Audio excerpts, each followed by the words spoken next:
Hey guys, Mr. Regan here.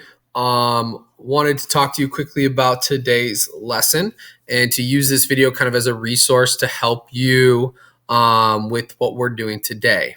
And today we're going to focus on kind of revising and revisiting our lesson 11 GMO arguing tool. Okay.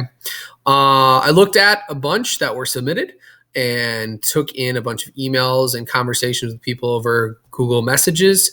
And the decision I've made is we kind of need to spend some more time on it. Okay.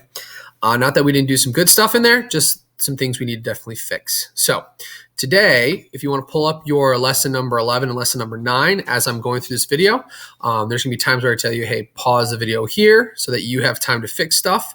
But my goal is to kind of go over some things that you can use to help make this better moving forward. Okay, so let's go ahead and get started. Introduction, paraphrasing. Hey, we're still looking at the debate over GMOs, and more importantly, we're still looking at both sides. Okay, so we're looking at whether or not GMOs are good and bad, but now we're going to focus on our investigating question, which is, should humans be allowed to genetically modify plants and animals for our food? Okay, now before I move on, big idea here we need to focus on. We haven't made a decision. We're still analyzing both sides of this debate. Okay, so if you were filling this out with some bias in mind, like GMOs are good or GMOs are bad, wipe it from our brain or at least put it on pause because we're trying to be unbiased before we make our decision. Big directions here. Not going to follow or look at any really in great detail, but here's the big one, which is if you feel like at any point you don't have enough information for either side of the GMO debate, you probably need to go back and either revisit, rewatch, reread, or go over some of this stuff again. Okay. That's why we have the resource library here if at any point you need to do that. All right. So at this point, we're going to look at the argument tool. Okay. It's broken up into two sides, the left side and the right side. Okay. The left side are all the odd tasks that deal with this question here. Write a claim below that answers the investigating question in favor of GMOs. And the right side and the even tasks are all about answering it in a way that opposes GMOs. So I'm going to fill out the left side. The right side is going to be up to you. Okay. So let's take a look at our guiding question. Should humans be allowed to genetically modify the plants and animals we use for food? Well, if I were to use that or answer that in favor of GMOs, I would say something like humans should be allowed to use genetically modified plants and animals for our food. If you used a vague thing like maybe or maybe not, or he says like yes they should or no they shouldn't, those aren't good claims, guys. We should never start a sentence with yes or no. We should have a complete idea. Okay, so if you need to pause to rewrite your claim, go for it. If you need to pause because you're like, oh, this should be opposing and I need to fix that for number 2, go for it. But we should have both claims kind of written right now. All right, task 3. Task 3 is where you compile all of your evidence from your past research. And hopefully we caught on here that it should be from our lesson number 9. So if I'm looking at my lesson 9, it's everywhere I have my benefits. So I should be copying and pasting all of my benefits to all 2 days of my research into that section. Okay. Copy, paste, copy, paste, copy, paste. So one article that I'm going to look at here is number 7 in our resource library, the crispy bacon. And one piece of evidence that I pulled out of here was in this little paragraph here. So this article, quick summary, is all about how they're genetically modifying pigs to have less fat on them. Pretty cool.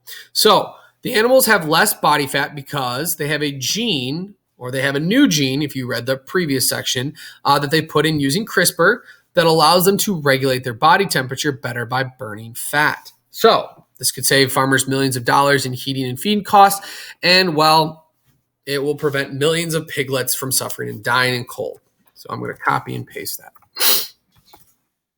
Now, do you need direct text evidence? Absolutely not. Could you summarize some of these big ideas as well? Absolutely. But here's where we got in trouble for some of us. We put vague things in there like pigs will survive more. Or we put things like farmers will get lots of benefits. Okay. Not specific. That's way too vague. Make sure we're using good evidence. Okay. Clear evidence. So Copy and paste all of them in there. Boom. There you go. You should have a minimum of 4. But guys, most of our resources had like 2 or 3 of both benefits and 2 or 3 of, well, the opposite of that. So if you need to pause the video to get all your evidence in there for those for and those against, take that time now. I'm going to kind of group task 5 and 7 together. Task 5 and 7 is all about evaluating whether or not you have strong evidence or whether or not you have weak evidence and finding the strongest and the weakest. So we're going to look at this piece of evidence and evaluate and decide, is it weak or is it strong? Now, there's a tool here to help you, and this tool is 5 simple questions. Questions that can help you decide, is it on the stronger side or is it on the weaker side? Okay, so I'm going to keep this highlighted so we know what we're looking at, and let's take a look. Is the science found in any other resources? So if we look at this evidence and really the article as a whole, you'll see that all of the evidence in here clearly explains what CRISPR-Cas is. And you know what it is. You've watched videos. You have done other lessons on it as well. So you know that them taking a gene using CRISPR-Cas and putting it into this animal is exactly what CRISPR-Cas is. If they had said something like they used selective breeding and artificial selection to put new genes in, we know that's not how that works. So right now we know that this is on the stronger side of our evidence, okay?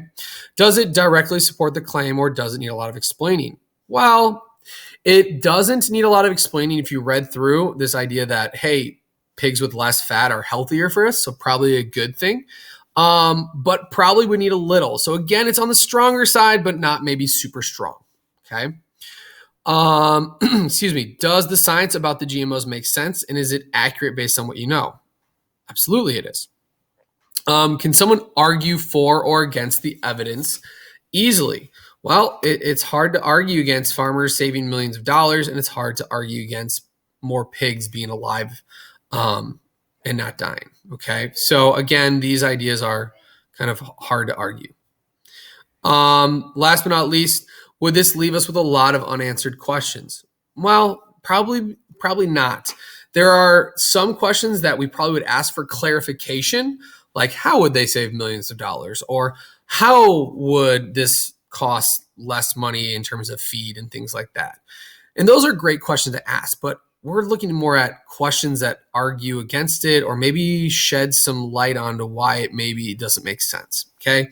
So right off the bat, this is strong evidence. So for this part, number 5, I would probably say, hey, maybe this is the strongest I have. So I would say evidence number 1, okay? If we thought it was weak, we would obviously put that there, but not. Maybe let's say it's evidence number 3. An example of weak evidence would be right here. Okay, but Roberts, this is somebody they interviewed in the article, doubts the Food and Drug Administration would approve a genetically modified pig for sale in the United States. He's skeptical that Americans would eat the GMO pig meat. Well, again, if we look at our tool, a lot of these are starting to look very weak. Is the science found in other resources? Well, this is an opinion. There is no science here. Does it directly support the claim? Well, this would obviously be against, but it kind of does, kind of doesn't. Does the science about the GMOs make sense? There is no science. And can someone argue for or against this evidence easily? Well, we could argue against it. Absolutely. Would the evidence leave people with a lot of unanswered questions? Yeah, like, well, why would the Food and Drug Administration go against it? Or why are Americans skeptical? A lot of things unanswered here. Okay. So that leads us now to 5 and 7. We have that filled out or have an idea. If you need time, pause the video. Otherwise, let's go ahead and look at number 9, which is, what would people say to argue against the evidence you compiled for claim 1? Well, this is where you got to think outside the box, and you have to really do a good job of kind of arguing against what the evidence says.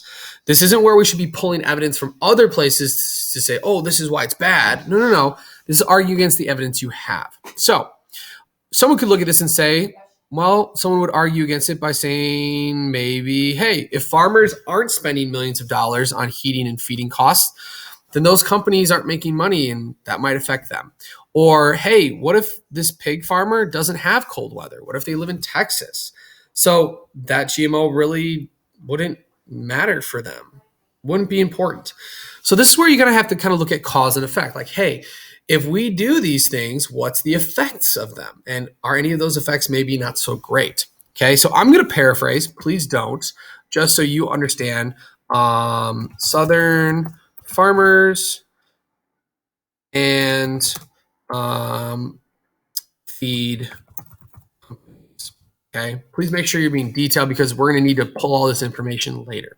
Okay, again, if you need to take time, pause the video. Now's the time to actually fix these things, make any changes you need. Otherwise, we're looking at 11, which is the big moment where you make a decision, not a decision based on what you think, but a decision based on which evidence best supports its claim with strong evidence. So when comparing claim 1 on the left and claim 2 on the right, which side has the better argument supporting the evidence for their claim?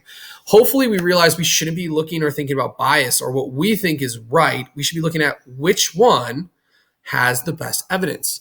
If you have 100 pieces of evidence on the right side, and this evidence is all very strong, but you're like, hey, GMOs sound really cool. That's great. But if there's better evidence against it and it makes more sense and it's strong and it's hard to argue against, that's the best choice.